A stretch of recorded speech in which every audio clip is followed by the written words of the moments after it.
Hello friends, இன்றைக்கி நம்ம சேனலில் என்ன பார்க்க போகிறோன்னா ரொம்பவே முக்கியமான ஒரு ஜோதிட தாள்களை தான் இப்போ இந்த வீடியோவில் அதிரடியாக பார்க்க போகிறோம். அதிரடியாக பார்க்குறதுக்கு முன்னாடி எதை பற்றிய ஜோதிட தாள்களை பார்க்க போகிறோங்கிறத ஷேர் பண்ணுறேன். எதை பற்றிய ஜோதிட தாள்களுங்கிறத இன்ட்ரோவில் தெரிஞ்சுக்குங்க.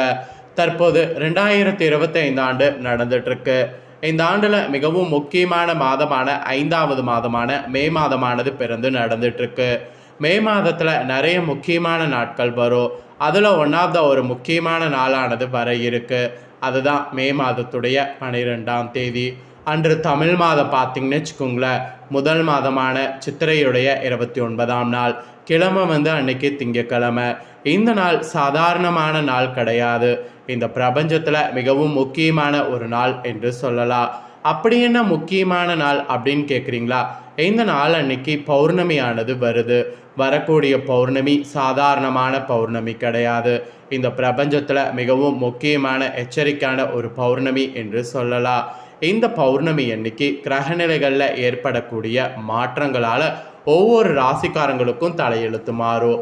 அப்படி மாறக்கூடிய தலையெழுத்தை அந்தந்த ராசிக்காரங்க தெரிஞ்சு பலனடையணுங்கிறதுனால ஒவ்வொரு ராசிக்கும் என்ன தலையெழுத்து மாறுங்கிறத ஷேர் பண்ணிகிட்ருக்கேன். அதில் இன்றைக்கி இந்த வீடியோவில் சிம்ம ராசிக்கு ஷேர் பண்ண போகிறேன். சிம்ம ராசியில் பிறந்த நேயர்கள் உங்களோட ராசி நட்சத்திரத்துக்கு இந்த பௌர்ணமியிலிருந்து என்ன மாதிரியான பலன் கிடைக்குங்கிறத தெரிஞ்சு அதற்கேற்ப நடந்து பலன் பெறுங்க. ஸோ வீடியோவை ஸ்கிப் பண்ணாமல் பாருங்கள். அப்போ தான் நான் என்ன சொல்கிறேன் அப்படிங்கிறத நீங்கள் தெளிவாக தெரிஞ்சுக்க முடியும். தெரிஞ்சுக்கிறது மட்டும் இல்லாமல் அதற்கேற்ப நடந்து பயனும் அடைய முடியும். இந்த பௌர்ணமி சாதாரணமான பௌர்ணமி கிடையாது. சித்திரை மாதத்தில் வந்திருக்கக்கூடிய பௌர்ணமி.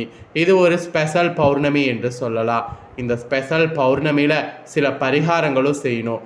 அது என்ன செய்யணுங்கிறது வீடியோவில் உங்களுக்கு கடைசியாக ஷேர் பண்ணுறேன். ஃபஸ்ட்டு கிரகநிலைகள், கிரக மாற்றங்கள் இதெல்லாம் எப்படி இருக்குங்கிறத தெரிஞ்சுக்குங்க.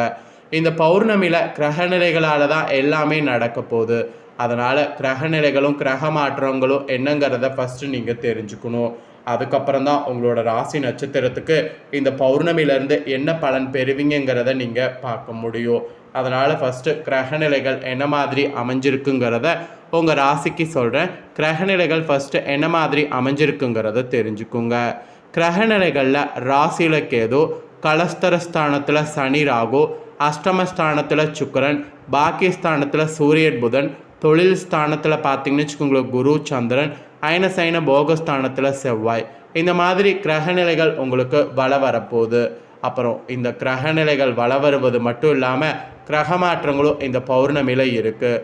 கிரக மாற்றங்கள் பௌர்ணமி முடிந்ததுக்கு பின்னாடி 14ஆம் தேதி அன்றைக்கி சூரிய பகவான் பாக்கியஸ்தானத்திலிருந்து விலகி தொழில்ஸ்தானத்துக்கு மாறுறாரு. 16ஆம் தேதி அன்றைக்கி புதன் பகவான் பாக்கியஸ்தானத்திலிருந்து விலகி தொழில்ஸ்தானத்துக்கு மாறுறாரு. அப்புறம் 31ஆம் தேதி அன்றைக்கி சுக்கிர பகவான் அஷ்டமஸ்தானத்திலிருந்து பாக்கியஸ்தானத்துக்கு மாறுறாரு. இந்த மாதிரி கிரக மாற்றங்கள் இருக்குது. இந்த கிரக மாற்றங்கள், கிரகநிலைகள் இதனோட அடிப்படையில் நீங்கள் என்ன பலன்கள் பெறுவீங்களோ அதை உங்களோட நட்சத்திரத்துக்கேற்ப இப்போ நான் உங்களுக்கு எக்ஸ்பிளைன் பண்ண போகிறேன். என்ன பலனை பெறுவீங்கிறத உங்களோட நட்சத்திரத்துக்கேற்ப தெரிஞ்சு பலன் பெறுங்க. ஃபஸ்ட்டு மகம் சிம்மம் நட்சத்திரத்தில் பிறந்தவங்களுக்கு சொல்கிறேன். அதாவது சிம்ம ராசி மக நட்சத்திரத்தில் பிறந்தவங்களுக்கு ஃபஸ்ட்டு சொல்கிறேன்.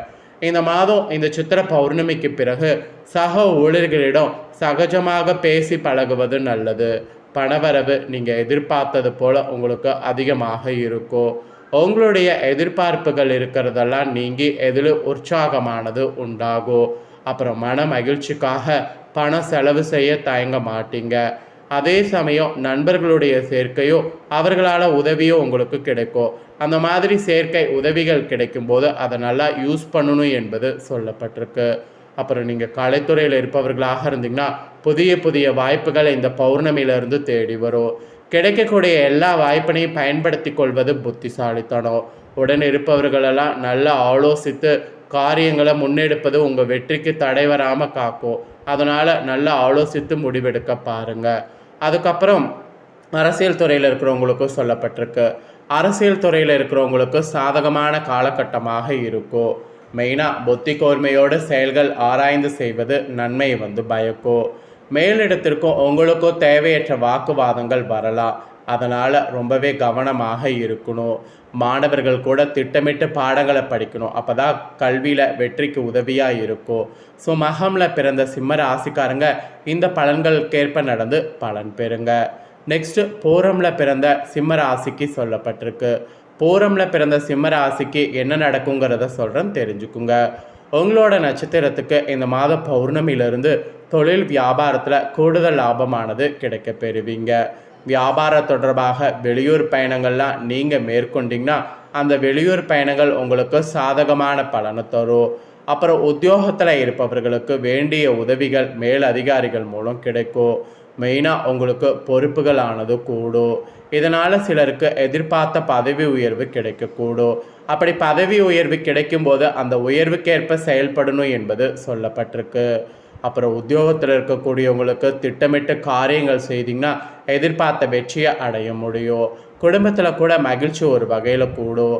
கணவன் மனைவிக்கிடையே நெருக்கமானது உண்டாகும். பிள்ளைகளுக்காக பாடுபடணும். அவர்கள் உங்களை அனுசரித்து செல்வாங்க. எதிர்பாராத செலவுகள் மெயினாக உண்டாகும். உடல் ஆரோக்கியத்தில் கவனமாக இருக்கணும். வாகனங்களை இயக்கும்போது நிதானமாக இருக்கணும்.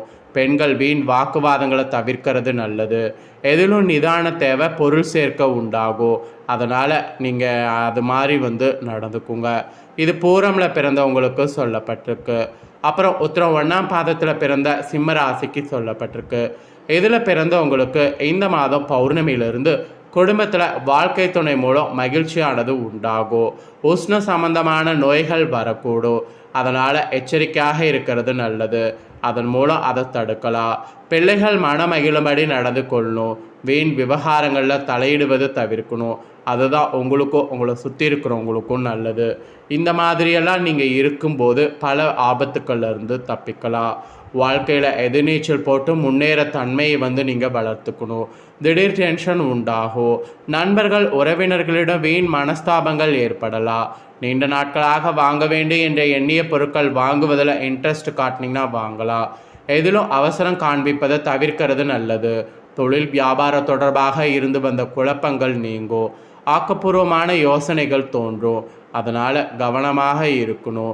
ஸோ இந்த நட்சத்திரத்தில் பிறந்தவங்களுக்கு இதுதான் நடக்கும் என்பது குறிப்பிடப்பட்டிருக்கு. ஸோ உங்களோட நட்சத்திரத்துக்கு ஏற்ப இந்த பௌர்ணமி என்ன மாதிரி அமையுங்கிறத தெளிவாக எக்ஸ்பிளைன் பண்ணிட்டேன். எக்ஸ்பிளைன் பண்ணதை தெளிவாக இந்த வீடியோவில் நீங்கள் உங்களோட ராசிக்கு தெரிஞ்சிருப்பீங்க. தெரிஞ்சதுக்கேற்ப நடந்து பயன்பெறுங்க. நெக்ஸ்ட்டு இந்த பௌர்ணமியில் நினைத்த காரியம் கைகூட சித்திரை பௌர்ணமி அன்னைக்கு விளக்கேற்றக்கூடிய ஒரு பரிகாரத்தை உங்களுக்கு சொல்ல போகிறேன். இப்படி விளக்கேற்றுனீங்கன்னா உங்களுடைய கஷ்டம் தீரும். எப்படி ஏற்றணுங்கிறத சொல்கிறேன், தெரிஞ்சுக்குங்க. சித்திரை பௌர்ணமி என்பது தெய்வ வழிபாட்டுக்கு மிக சிறந்த நாள். இந்த நாளில் குலதெய்வ வழிபாடு செய்கிறது, இஷ்ட தெய்வ வழிபாடு செய்கிறது ஆகியவெல்லாம் எது செய்தாலும் உங்களுக்கு காரிய சித்தியானது ஏற்படும். ஜோதிட சாஸ்திரத்தின்படி சந்திரன் உயிராற்றலுக்கான கிரகமாக சொல்லப்படுது.